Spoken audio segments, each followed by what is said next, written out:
Alright, what's going on? Today we are talking about effects of human behavior on communication in the learning process, aka FOI, Task A for CFI. I have my note cards here that I'm going to be referencing just to make sure I stay in order. But all of this information comes from the instructor handbook, the aviation instructor's handbook. Once again, I'm just going down the line items for the ACS, or that are in the ACS for Task A.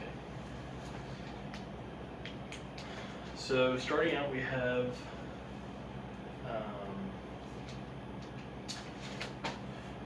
human behavior. What is human behavior?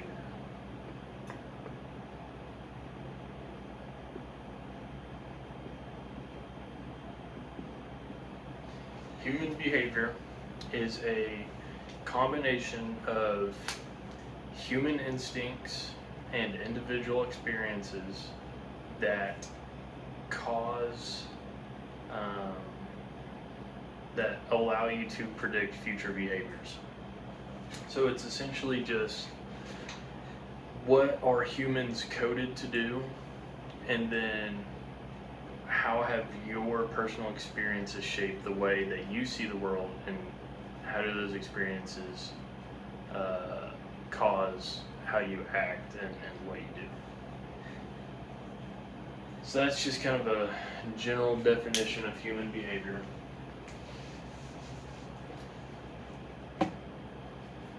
Okay, and then we have the instructor-learner relationship.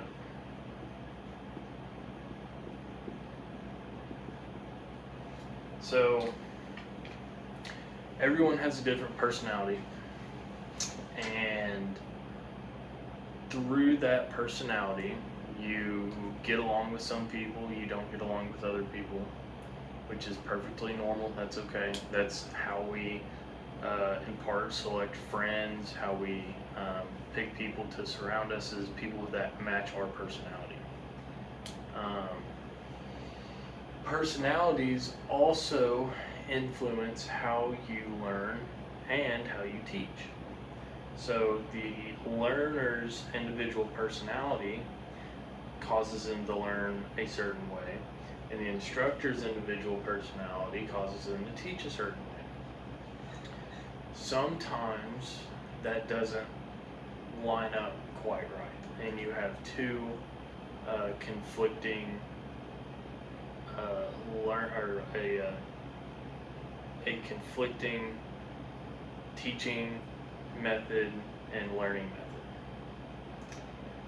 In that case, the relationship between the instructor and the learner is not going to be great, and it would be in both pilots' best interest to for the student to find another instructor, and that's perfectly okay. Sometimes it just doesn't work out.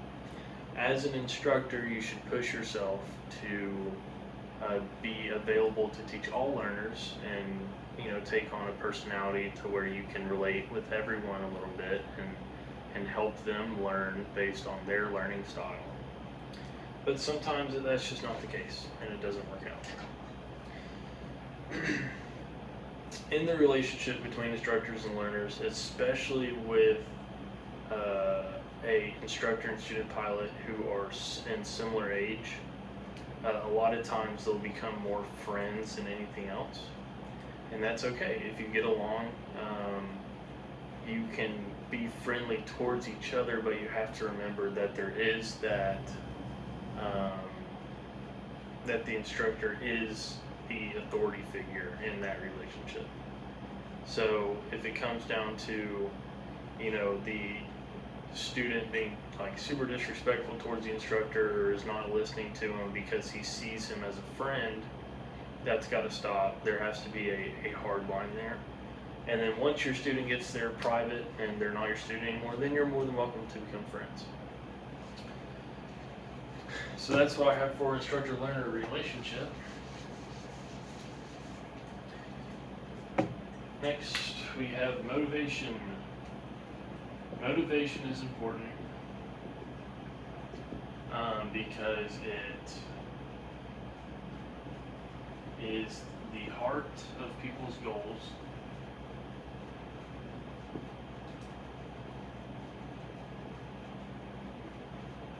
And it is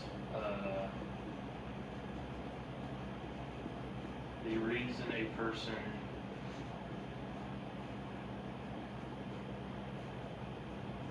acts a certain way, which is kind of vague, but let me expand on that. First off, it's the heart of people's goals. They set a goal, okay, but why do they set a goal? Because they have a motivation towards that, and depending on what that motivation is, either tangible or intangible gains, so like popularity or money, would be an example of a intangible and tangible. That's going to drive them towards that goal. If they didn't have that motivation and they didn't have the reason to set that goal, then they wouldn't have set it in the first place, and they're definitely not going to drive after it. And then the reason a person acts a certain way,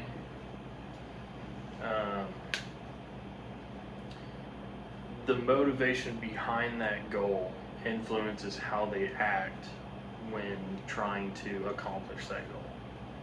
So, if your motivation is to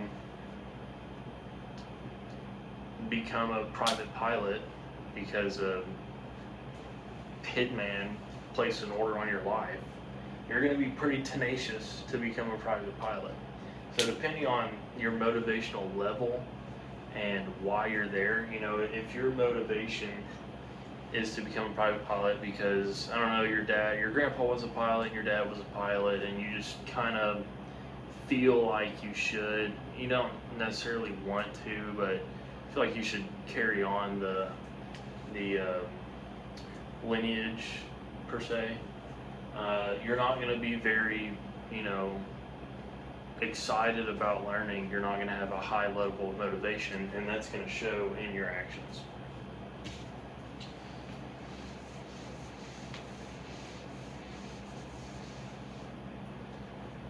All right. Next we have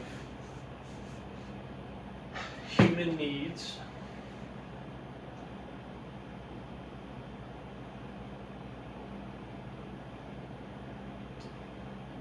So, I'm sure a lot of y'all have heard of Maslow's hierarchy, which is a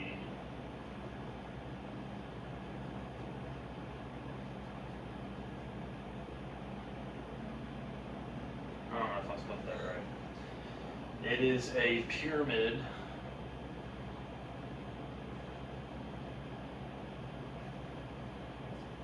looks like this. That levels out the needs that a person has in order to obtain self-actualization and learn the most efficiently. So at the bottom you have physiological needs. So this is food, water, rest, shelter, your basic human needs. Okay, that's the foundation of the pyramid. After that we have security needs, so the need of being safe and then feeling safe. If you're not safe and you constantly feel threatened, you're always going to be in fight or flight or freeze, and you're not going to be able to learn. And then we have belonging, so the need of, belonging to a group, having where humans are social creatures,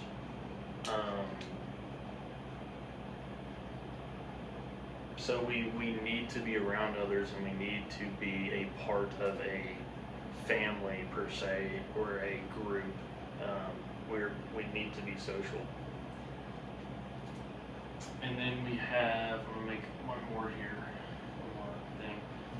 Then we have cognitive no, sorry, not yet. We have esteem needs, so self-confidence, self-worth, knowing that you matter, essentially, and that you are confident in your abilities. Then we have cognitive / aesthetic. So cognitive, this is a newer one. When I learned this originally in high school, that one wasn't around. But cognitive is the need to understand why you're learning something or why you're doing something. And aesthetic is being able to see the beauty in it. So being able to see the positives that come from gaining your pilot's license. And then at the tippy top, we have self-actualization. So leading up to this point, with all these other needs, instructors can assist students in accomplishing these needs. If a student doesn't have food or water, the instructor can provide them with food and water. Same with all these other things. Belonging, if they're feeling out of place, they can connect them with other students and help them join that community. And that goes with everything else. They can assist them to obtain these needs. Self-actualization, and I'll put a box on it, is the outlier. Self-actualization can only be accomplished by the person, by the student. In short, self-actualization is the feeling of being where you're supposed to be, doing what you're supposed to do, and just, completing the goal of your life. Like, this is what I'm supposed to be doing, this is what I'm meant to be doing, with the people I'm meant to be doing with, and so on and so forth. Sorry, it's my timer going off.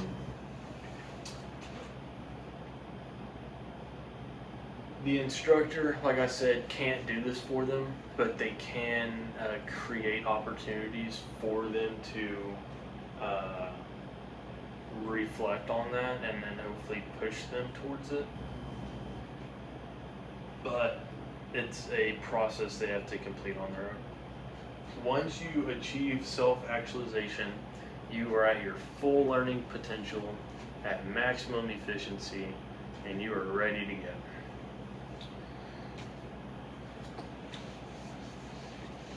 So that is human needs.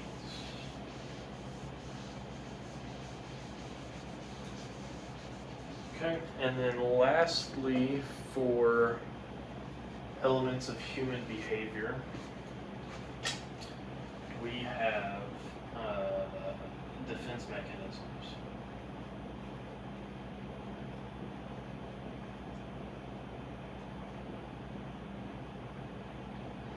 Defense mechanisms are going to be, there's a list of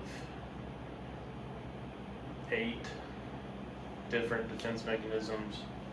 I think everyone's pretty familiar with some of them, but defense mechanisms are essentially just behaviors or actions that you will see when someone is uncomfortable or threatened, and it's just an automatic response to avoid those uncomfortable or threatening moments.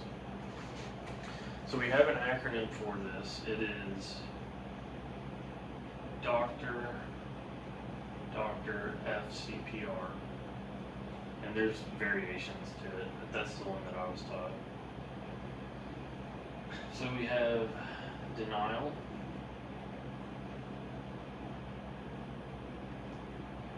rationalization, displacement,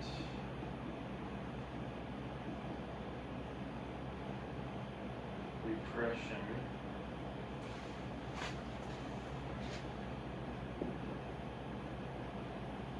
fantasy, compensation, projection, and reaction.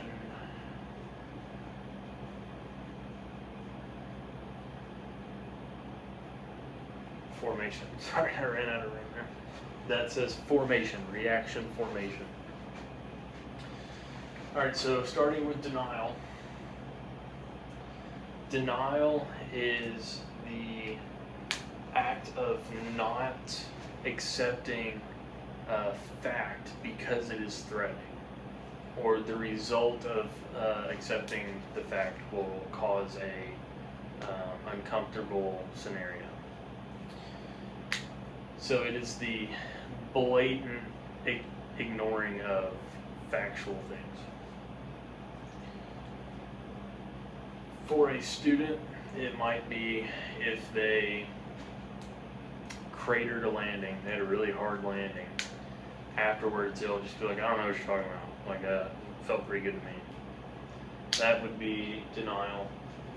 One thing that I think of in a non-aviation scenario is, you know, a little girl just got a brand new puppy, and the puppy gets hit by a car. I know, it's kind of brutal. But the puppy gets hit by a car, the dad takes it, and the little girl believes that the puppy ran away. And she sticks to the story that the puppy ran away, even though the parents tell her that the puppy's dead. But she doesn't want to face that scenario because it's really uncomfortable and she doesn't have to deal with that. I know that's kind of a gruesome scenario, but that's what I think about. It's what helps me remember it. So that's denial. Rationalization is creating excuses essentially for why something didn't happen the way it should, or whatever else. So an example of rationalization would be, I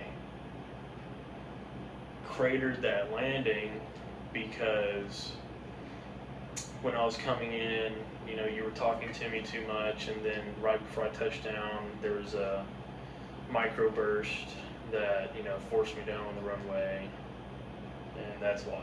And those are completely made up, and he's just using that to explain why he had a bad landing. The important part of rationalization is that the student or whoever's doing that, like, actually believes that happened.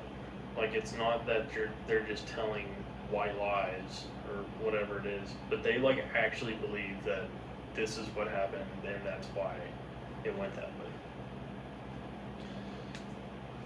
Displacement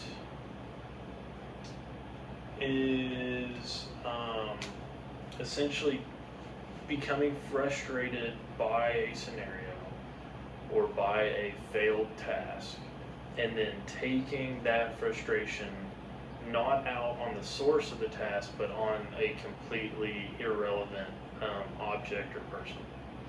So a big one here that I can think of that's a really good example is a student goes up and they're doing a maneuvers flight, and it doesn't go very well. They bust 7 out of 8 maneuvers, just not a great flight, definitely needs more practice. And the instructor's telling them that, he's being honest, like, dude, you need to chair fly, you need to lock in. He gets frustrated by that, he comes in, and he is talking to the dispatcher, he's super disrespectful, super rude. So he would be taking that frustration out on the dispatcher, who has nothing to do with his performance. That'd be displacement. Repression, we talk about repression in human factors. You can even do repression / well, you couldn't really do suppression, never mind. Repression is the subconscious pushing away of memories because you don't want to remember those things. These are uncomfortable memories that I don't want to be reminded pretty self-explanatory. The person doesn't really control that. Like I said, it's subconscious. But it's like the genuine forgetting of either like traumatic or uncomfortable memories. Fantasy, often also referred to as daydreaming, especially like during lectures, if you're doing a ground with multiple students where it's not one-on-one. They'll do a lot of daydreaming. One of the ways to avoid that would be to keep them involved, for one. But the more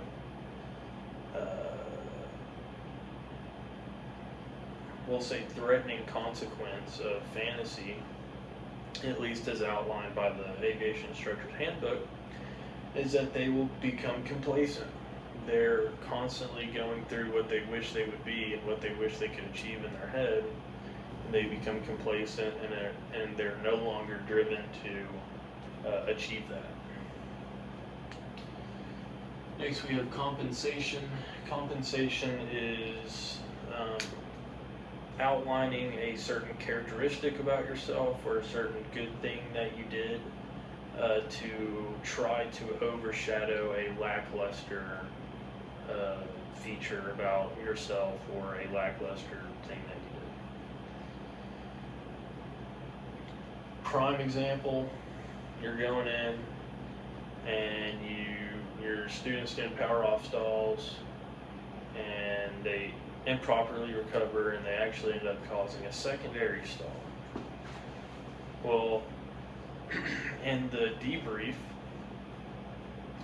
you're sitting down, you're like, yeah, that would be a fail because you went into a secondary stall. And you're like, yeah, you're right. They acknowledge it. Yeah, you're right. But did you see those steep turns? That was pretty good. That would be compensation. Projection is projecting your failures onto someone else. The prime example of this is I failed my check ride because my DPE is blank, or my DPE did blank. That is projection. It's not saying, oh, I failed my check ride because I wasn't prepared. It is because my DPE did this or that. And then lastly, reaction formation. I'll be honest, I'm very guilty of reaction formation, but it is essentially not expressing your real emotions and your real thoughts because the outcome of that would be uncomfortable. So this would be like you're going in for a landing and the student gets real slow. For some reason the instructor doesn't take over immediately, they get real slow, and you end up hearing a stall warning horn on short final. The instructor takes the airplane and pretty aggressively goes around. It was a close call, you got pretty close with the ground there. The instructor looks over at the student and they say, "You good?" When in reality the student's not good. But they say, "Yeah, I'm good."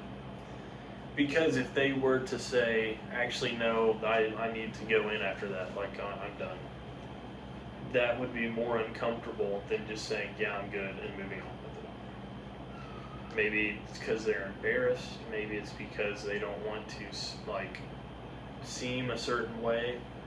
But for whatever the reason, they lie about how they're feeling. That's all I got for defense mechanisms. I'm going to take a short break and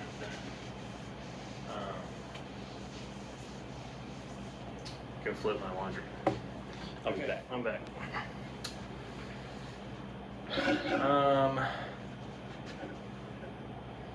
So that is all that I have for elements of human behavior. I believe is the first line in the ACS.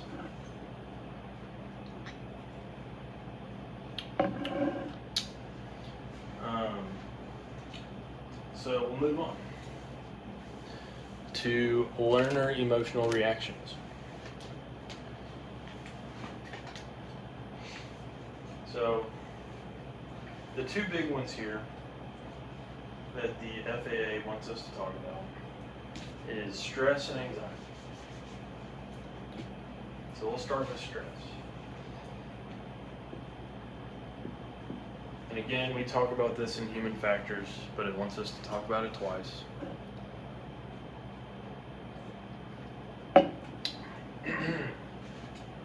Stress. There's two types of stress. There is acute, and there's chronic. Stress will cause initially,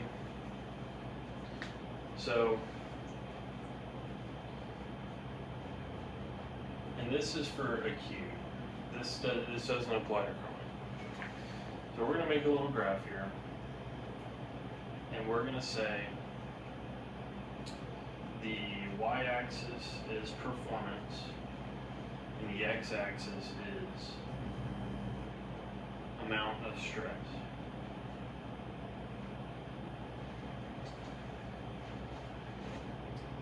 With an increase in stress, your performance constantly increases. They're directly proportional. So your performance is increasing as the situation becomes more and more stressful. Essentially, you're able to lock in and do what you need to do. However, there's a point, and we'll call it right here, where the amount of stress, your body and your mind cannot take the amount of stress, and you just shut down. So at that point, there's a steep drop off in performance. It is one of the instructor's jobs to find that peak, know where their limit is, and you want to push them to that limit so their performance will increase and they get used to the amped up amount of stress. Now, because it's acute stress, once we eliminate the underlying issue causing that stress, so in a training environment, it would be having to perform a really exact maneuver, or maybe landing in gusty conditions. Once you're done with the maneuver and once you're on the ground, that acute stress is gone. It's eliminated. It doesn't exist anymore because the event is over. On the other hand, we have chronic stress, which is going to be caused by large life issues. So financial issues, family issues, job issues, things that you can't really just eliminate per se. They kind of have to work themselves out. And so these are things that are constantly in the back of your mind all day. If you're a professional pilot and you're flying, when you hit cruise and you're done running your checklist, that's immediately what's coming to mind. That's going to constantly degrade performance, delay cognitive function, delay your decision making, and it's dangerous. The FAA recommends that if you are suffering from chronic stress, to ground yourself until the underlying issue is resolved. So that is stress. Well, actually, that's not all I have. So we have reactions to stress.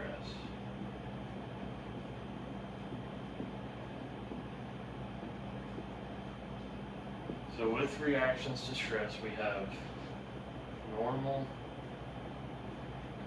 and we have abnormal. A normal reaction to stress would be, it's most commonly characterized as timely and exact reactions within the bounds of your training. So a normal reaction to a very stressful event, we'll call it an engine failure, is an exact replication of what you've been trained to do. Which is why we hammer in emergency procedures so hard, because we want to get it ingrained in your mind so that when you're stressed out, you do the right thing. You do what you're supposed to do. Abnormal reactions to stress. There's an acronym. It is pre-sim.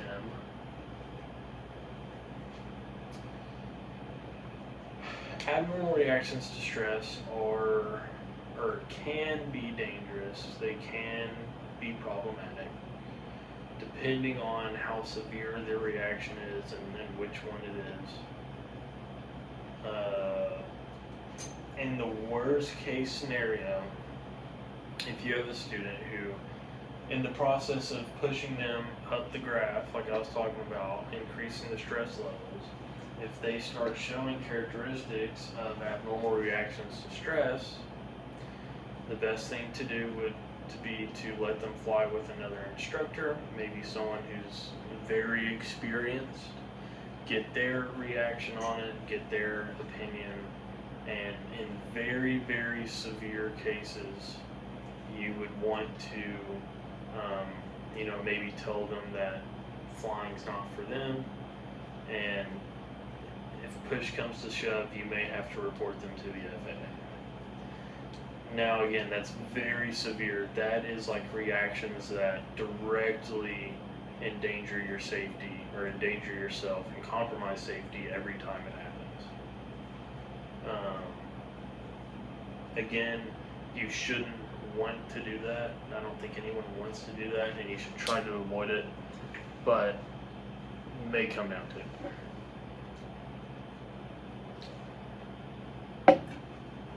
So what are the abnormal reactions to stress?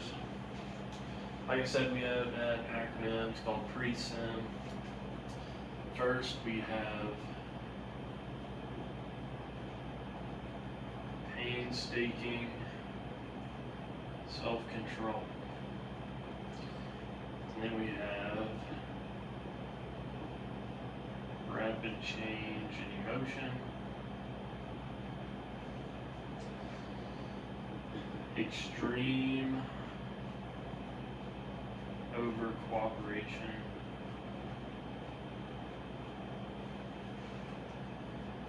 Severe anger.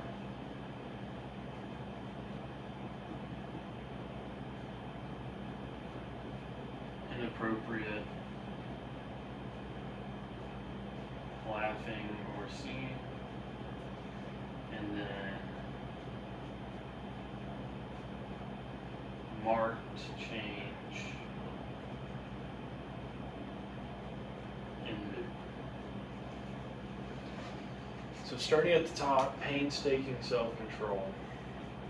This is them just literally not allowing themselves to do anything. Like they are just so, just like froze up and, just not allowing them to do things that they think is right. It's the best way I know how to explain it. Rapid change in emotion, pretty self-explanatory. If they go from really happy to really angry to sad to whatever else, obviously that'd be kind of creepy. But that would be a sign of an abnormal reaction to stress. Extreme over cooperation. It's exactly what it sounds like. Just literally agreeing with everything the other person says. So, even if, the student's in an engine failure and the instructor is trying to ask them not a rhetorical question, but, just kind of questioning their actions to make them think about what they're doing, they just instantly agree with whatever they're saying without actually thinking about it themselves. Next, we have severe anger. Severe anger. Just raging out super hard. Inappropriate laughing or singing.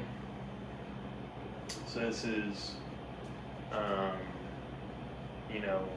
kind of like evilly laughing during stressful situations, kind of like a supervillain, or singing, which I listen to music when I fly, so I catch myself singing along sometimes, but I wouldn't say that that's a reaction to stress. So kind of just gauge the situation. I feel like that's a pretty rare one though. And then marked change in mood. This is over the period of multiple lessons. So if you are, constantly having a student who comes in one day like super happy, super motivated, ready to go, and then literally the next day they come in and they are depressed as all get out, that could be a sign of an abnormal reaction to stress, especially like getting close to a check ride or like getting close to solo, coming up on a big event. They could also just be having a bad day. Just kind of use your judgment on that. Okay, now that's all I have for stress.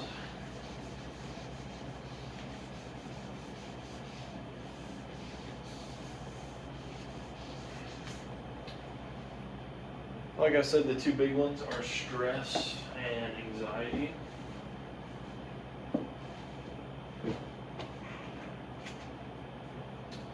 So now let's talk about anxiety.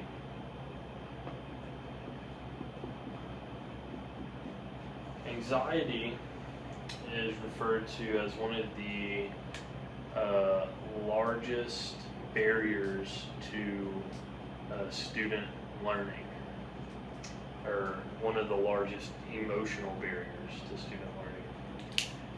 It is a touchy subject, especially with the FAA and in aviation in general.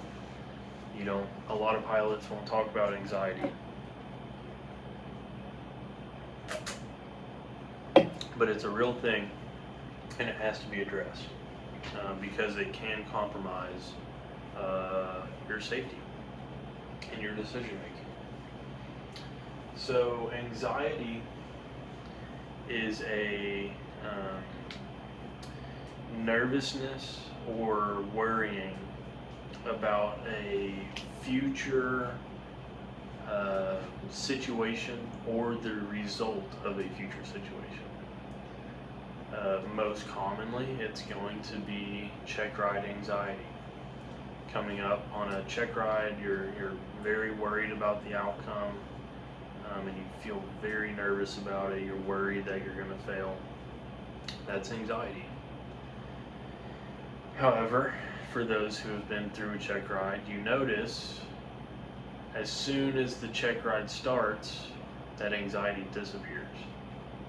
You don't feel it at all. Once you're in the middle of it, you don't feel any anxiety. Now maybe in between the ground and the flight, it may come back a little bit. But once you're performing and you're, in the thick of it, you don't feel it. Which kind of gets into how to treat anxiety. One thing would just be to get through the event. After the event's done, the anxiety goes away. And then also, if an instructor suspects anxiety, which they probably should during big or right before big flights, they want to tell them it's normal, recognize it, and affirm that it is normal for them to be anxious. And then also, express your confidence in them.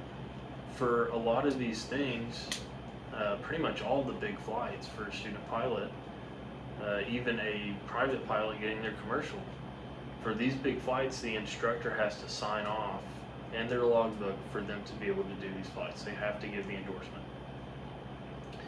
So just kind of reminding them, hey, you know, I signed off on this. I put my neck out for you.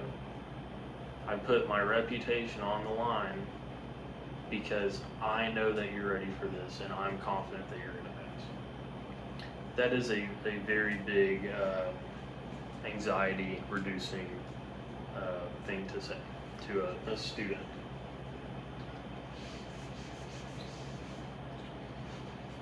So that's anxiety.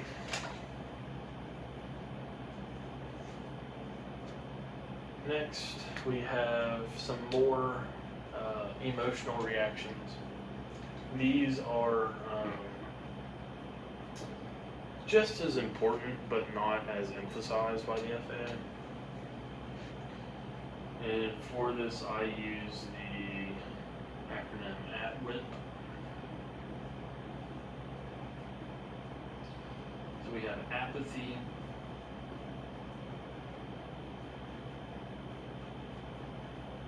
unfair treatment, worry or lack of interest,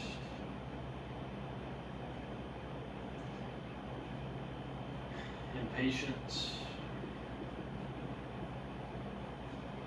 and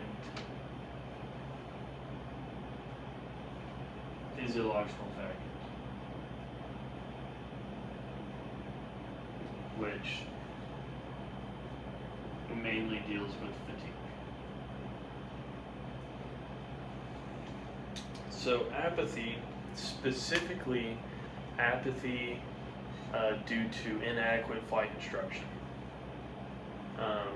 Apathy is essentially just a feeling of, I don't care, you know, I have no feelings towards this, like super unmotivated to do anything, just kind of done with it.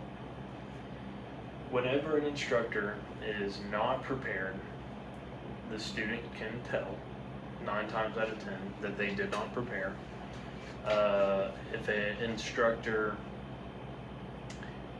is asked a question by the student, they don't know the answer, but they just BS an answer, and the student finds out that they did that and that they were wrong, the instructor was wrong, that's going to cause apathy in the student. I have been a direct,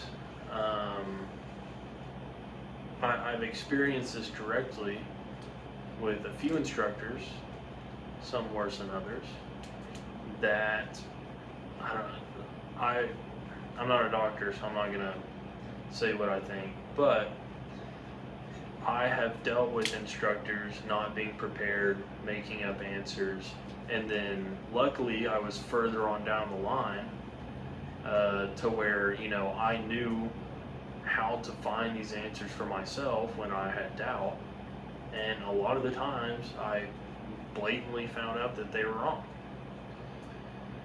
which you know, leads me to want to feel apathetic. However, because of my motivations and because of, you know, why I'm doing what I'm doing, I was able to overcome that. But if you have a student who is not super motivated to begin with, and they start feeling this, they're done. Plus, it also decreases the amount of respect that they have for you because you're not acting sincerely towards them. Unfair treatment. The two big things here are favoritism and nepotism.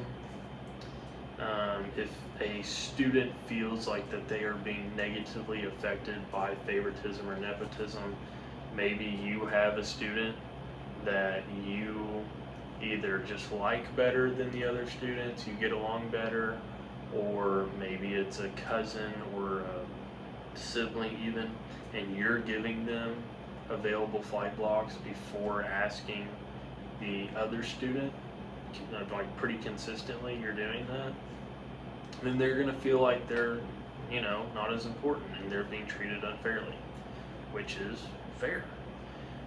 If you suspect that a student is, feeling that they are being treated unfairly, or they express that to you, you got to address it, and you have to, if you are doing something wrong, you have to correct that. Next, worry or lack of interest. Worry, we kind of touched on it with anxiety. It's part of the definition of anxiety. But if you are worrying about something, whether it be in aviation or even something at home, or like a relationship thing, you are not ready to learn. You are not prepared to learn. You're not exercising the law of readiness. You are not ready to learn, which is part of task B, FOI task B. And then same thing with lack of interest. If you're not interested, you're not motivated, you're not ready to learn, and you're not going to learn efficiently. Impatience. The handbook talks about how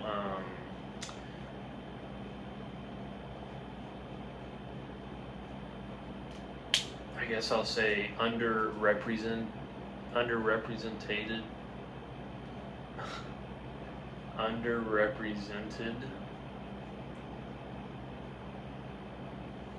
impatiences. It's not talked about a whole lot, but it makes a much bigger deal than we often recognize.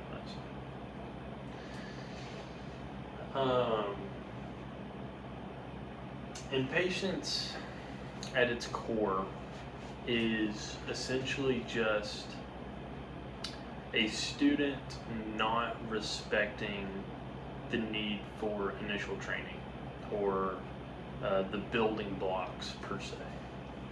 So a student who is really impatient to start flying cross countries, which is why a lot of people want to fly. Most people don't start flight training because they want to rip patterns all day. People start flight training because they want to go places. They want to go to different airports and see different parts of the state or the country.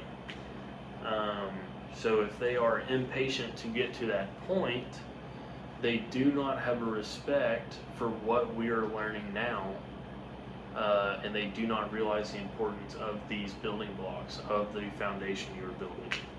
So the way to alleviate that would be to simply inform them of why we are doing what we are doing every day, and just sharing how that is important and why we need to know this. That is the main thing. And then lastly, for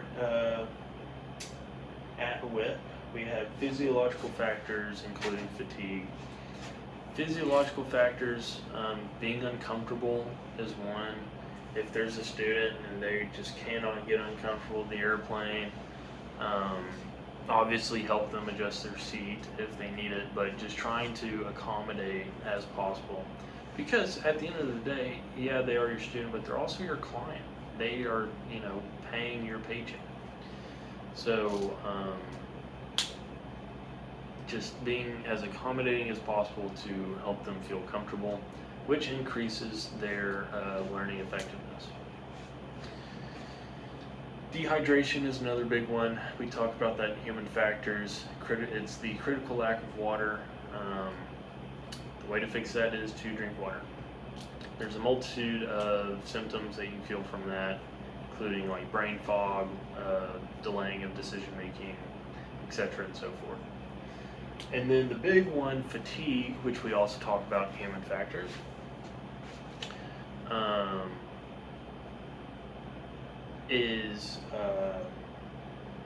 Fatigue, there's two types similar to stress. There is acute and there's chronic. Similarly, acute fatigue is just like fatigue from the day. You've had a long day, you've been working long hours, you're tired, you go get some rest and you're ready to go the next day. Chronic fatigue is experiencing that same um, tiredness, but not getting adequate rest. You get up the next day, you're already tired in the morning because you didn't get enough sleep. You work all day, and you go to bed, and you wake up early next day, do the next thing, and it's just compounding and compounding and compounding. This can be exacerbated by some of these things that cause chronic stress. So your at-home issues, financial, relationship, home life stuff can also increase the feelings of chronic fatigue. And the FAA talks about how being extreme fatigue is similar to having 3 alcoholic drinks, which a lot of us would fly when we're pretty tired. Those same people wouldn't fly after having 3 shots. So just keeping that in mind, that being tired can be dangerous.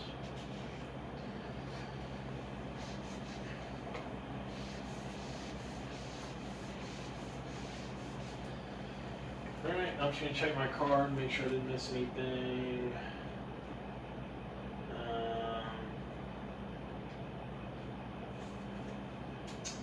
Looks like we're good. Okay, next section, teaching adult learners. This one's pretty simple. So,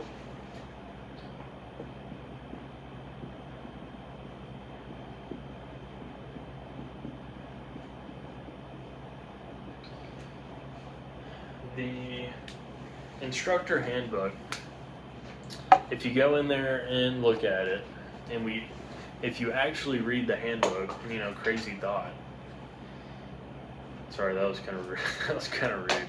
I say that because I don't ever hardly read entire handbooks, but I did for the instructor handbook. If you go in and you read the instructor handbook, it gives a list of stuff that has to do with teaching adult learners. It has characteristics of adult learners and instructor actions when teaching adult learners.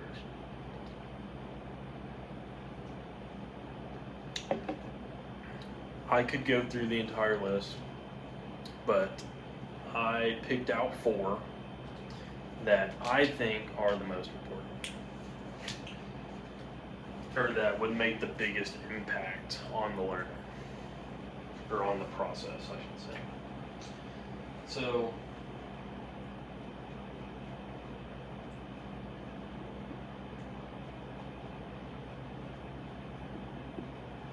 adult learners, number 1, are goal oriented.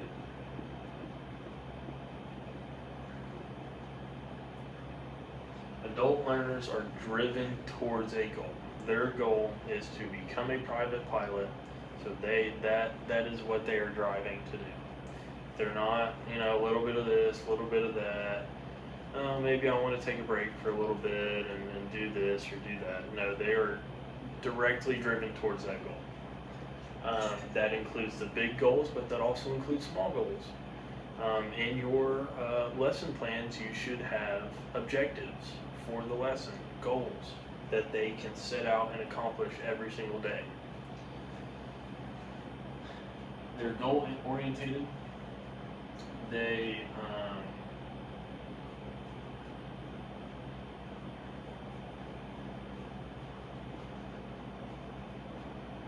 want control.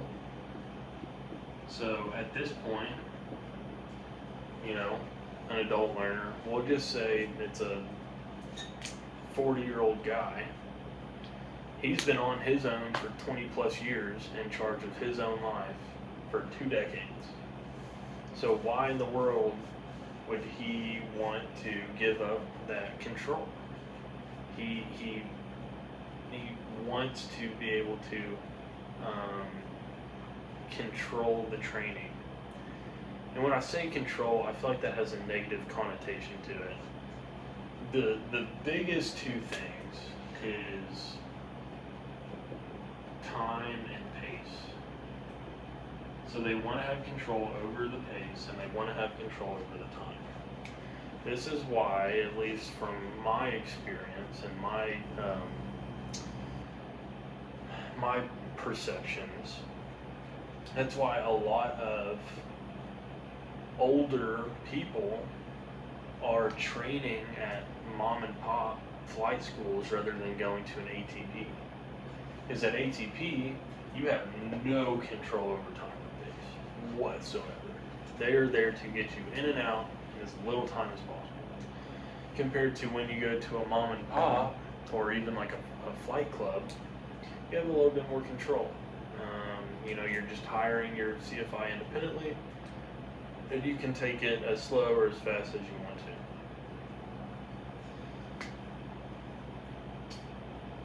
to. Adult learners are voluntarily there.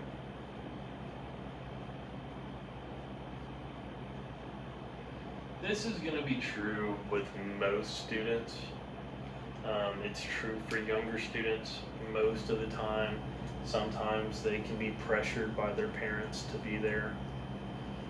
But for adults, it's almost always true, is that they are not being forced to be there. This is not school, okay?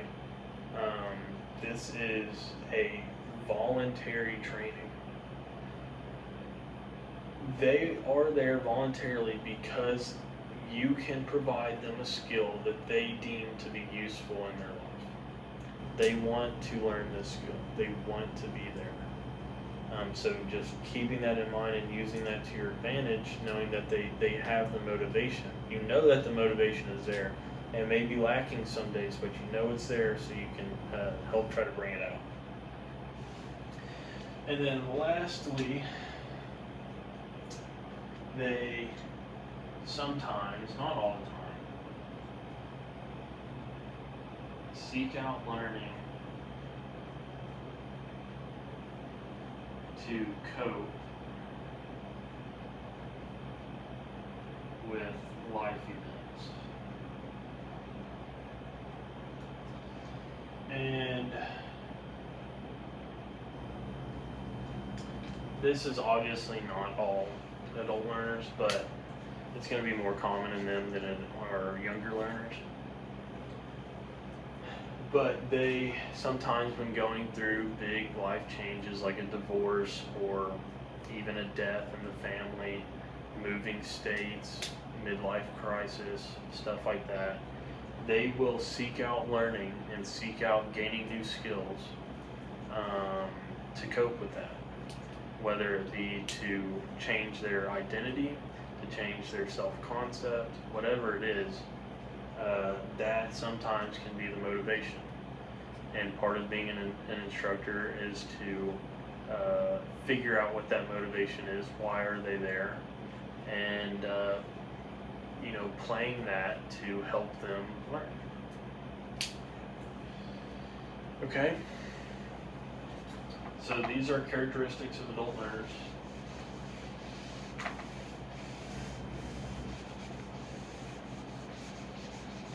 And then I have a few instructor actions. Instructors should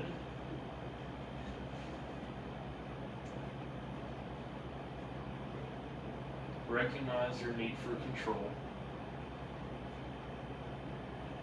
A lot of times, you can let them have the control.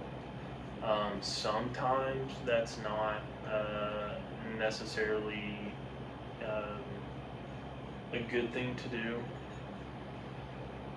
The only thing that I could think of is if they are taking it so slow that they can never become truly proficient. I think 2 or 3 flights a week you can maintain proficiency. I'd lean more on the 3 side. But if they're flying like once every 2 weeks, by the time that they're getting back in the airplane, they've lost it. Especially just starting out. So if it comes to that, then maybe have to sit down and talk about it. But for the most part, as long as they're moving along, you can let them control the pace. Number 2, don't spoon feed.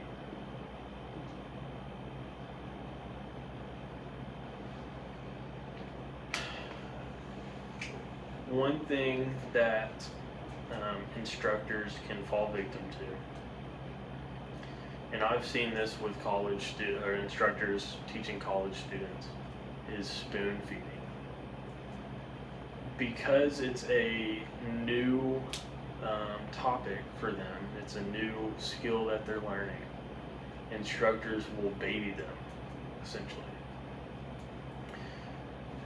The reason why it matters more with adult learners is because adults have a plethora of life experience.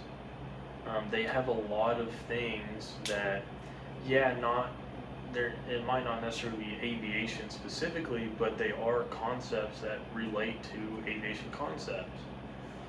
And so for that, when you dumb down concepts that they might already have somewhat of a grasp on, they kind of feel almost disrespected that you think that they don't understand this. Now, at the same time, you shouldn't approach them like you're talking to an airline pilot, but just trying to avoid over dramatic spoon feeding. The next one, which also touches on this, is help relate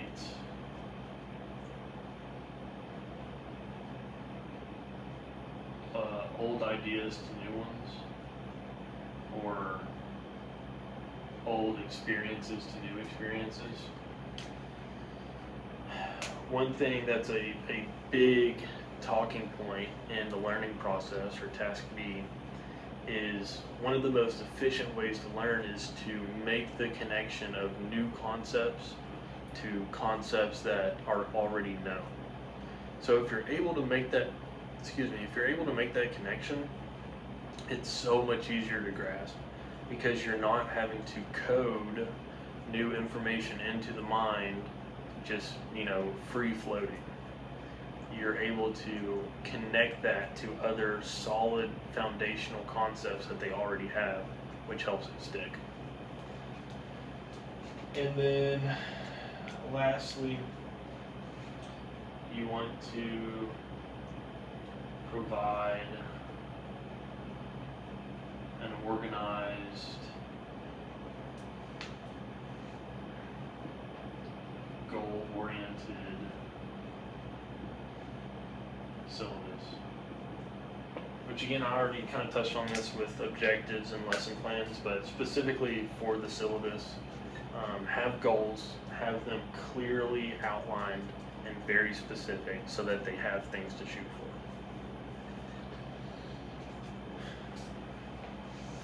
Alright, so that is teaching adult learners. And then lastly, we have elements of communication.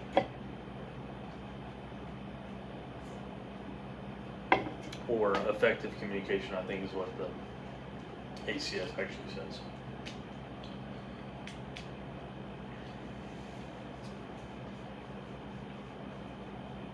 So, starting off, communication, what are the basic concepts?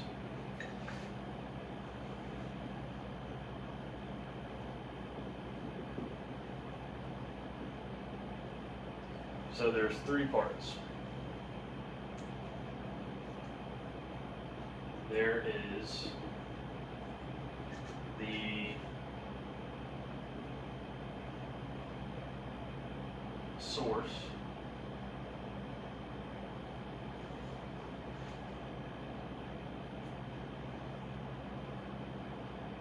there's the symbol. You can probably see where I'm going with this.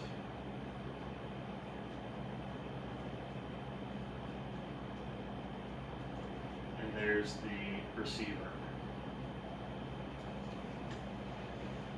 So the source is going to be the speaker or the instructor or the teacher, whoever is conveying information.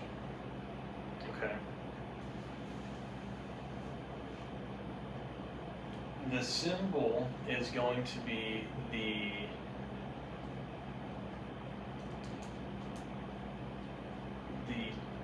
way that they transfer that information. So in this scenario right here, I am the source, and I am using words and video in order to convey my message to you. So my symbol would be my words.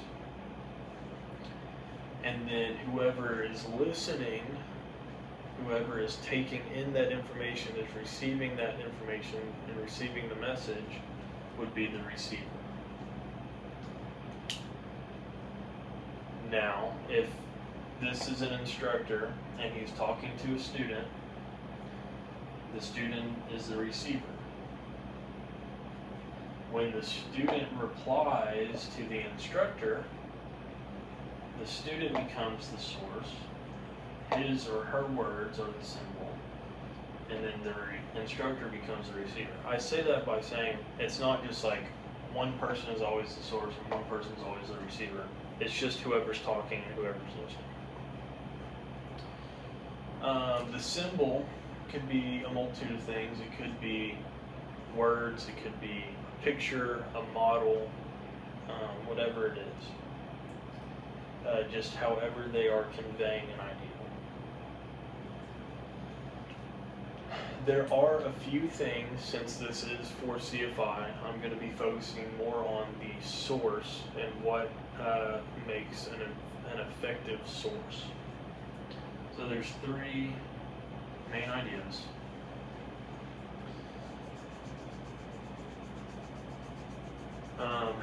The first one is going to be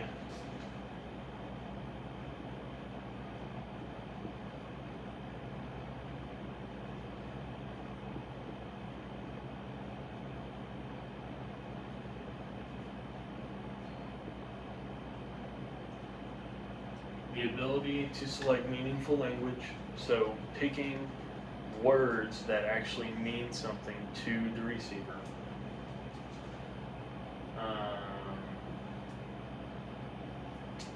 Revealing information about themselves, so revealing information that helps the source helps the receiver connect with the source. Revealing how you feel about things, how you think about them, how you perceive these things, these ideas, is important. And we'll get more into how people perceive different words or ideas. But showing how you see these things. And then lastly,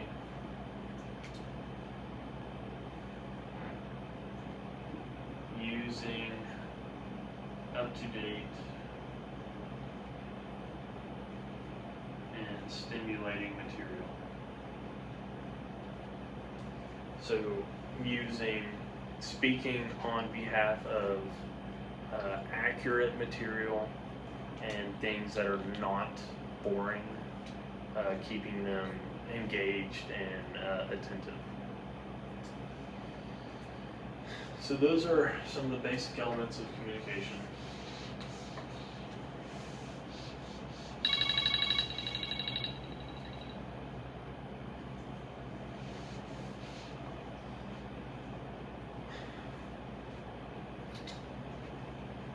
Next we have, or before I move on, I'll just say effective communication is what a lot of people get confused on, is what makes a good speaker or what makes a good teacher. A good teacher, a good instructor is not determined upon how well they talk. It's not determined upon what big words they know or how wide their vocabulary is. the effectiveness of an instructor and the effectiveness of their communication is solely based on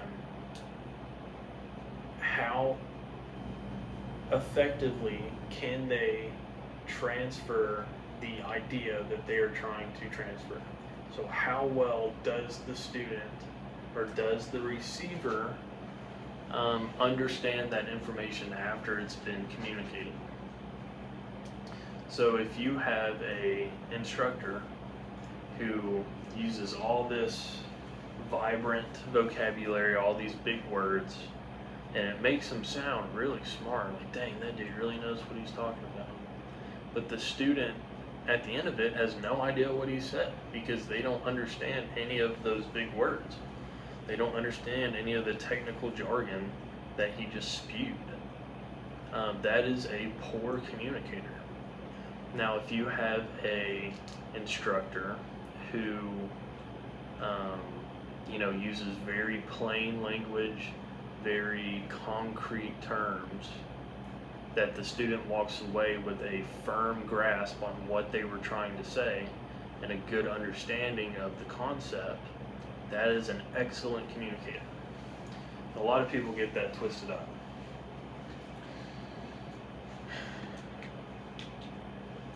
Alright, so next we have developing communication skills.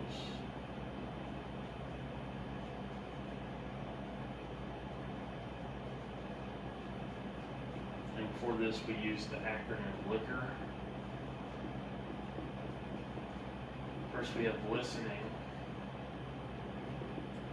So a big part of communicating is actually listening. Listening to what the student is saying. Actively listening is a big thing.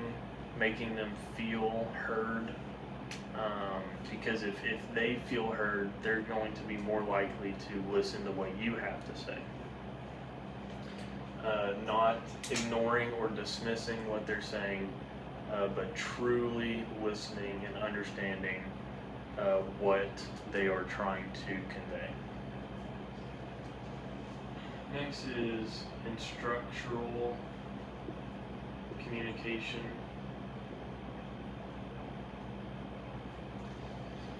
So this one is really trying to hit on how you're talking and what methods you use. A big point to hit on here is using illustrations. Telling maybe a short story about a personal experience is going to stick a lot better than just stating facts. So if you notice, a lot of times I give examples. Like earlier I talked about the little girl whose puppy got ran over. You can visualize that and understand the message that I'm trying to convey a lot better than just stating what a textbook says. Next we have questioning. Questioning is a very important part of assessing whether or not the communication was successful. So asking targeted, open-ended questions, so questions that start with how and why, really helps the instructor see if the student really understands what has the concept that they're trying to convey to the student. And then we have instructional enhancement. This one's pretty simple. The better you know something, the better you can teach it.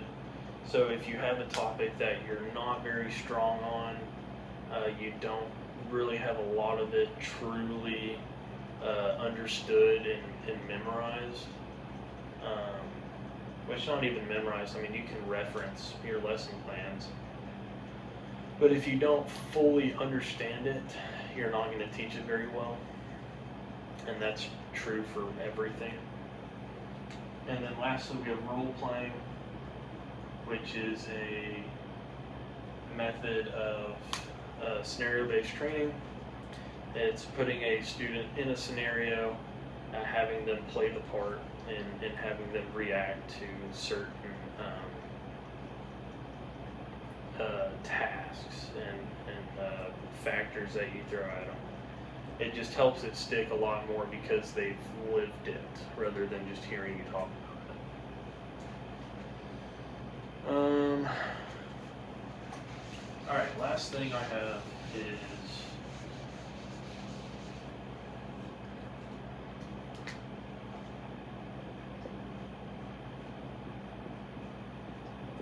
barriers to effective communication. And this one, the acronym is COIL. A lot of people stop there, but I like to add an E on the end.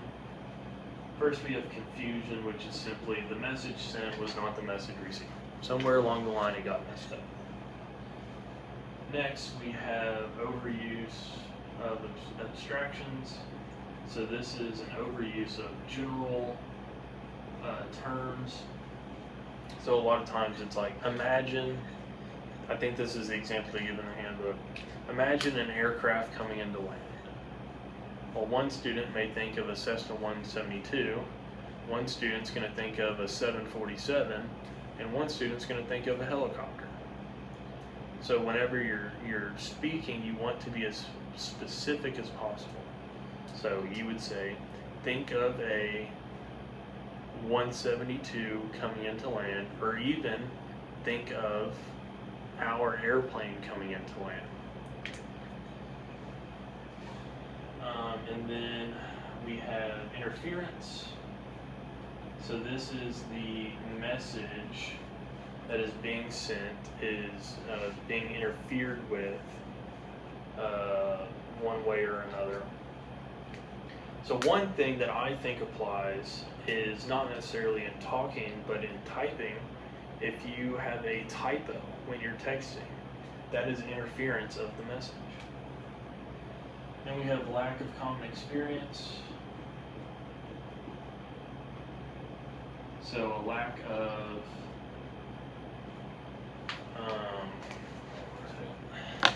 sorry about that. So lack of common experience. Essentially, the instructor should have more experience and more knowledge than the student that they're teaching.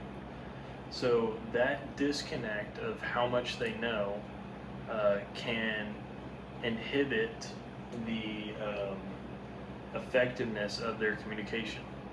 If they are speaking in ways that would make sense to another instructor, because they have the same knowledge base, they have the same experience level, that wouldn't fly with a student because they're just not there.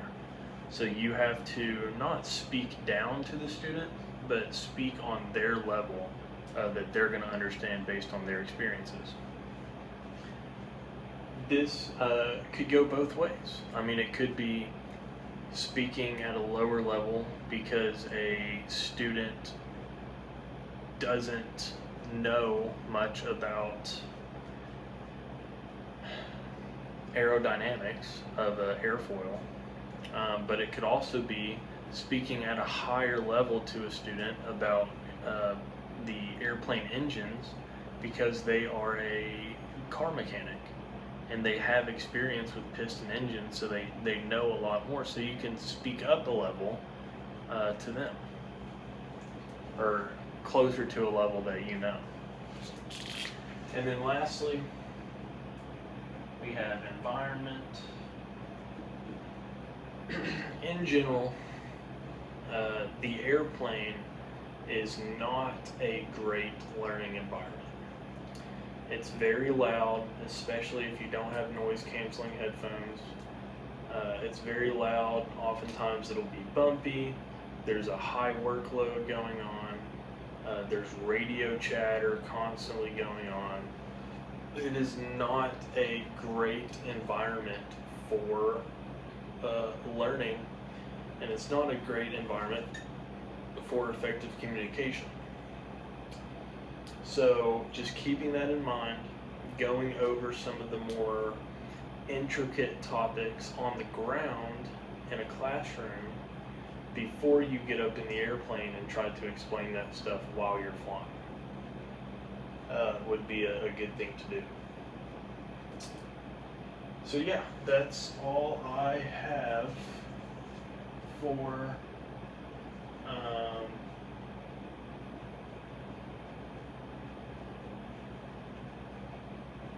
actually one more thing. Environment has a second part to it. It's also external factors. The biggest thing here is the physiological factors. So if a student is ill, if they're not feeling great, they might not be able to pay attention as well, can't listen as well. Even if you have an older student who has hearing loss, that is a physiological factor that would affect communication. So keeping those things in mind, making sure that you know kind of what you're up against and how to get around those things. Now that's all that I have for Task A, FOI. That is effects of human behavior on communication and the learning process. So thanks for listening, and hope you have a good one.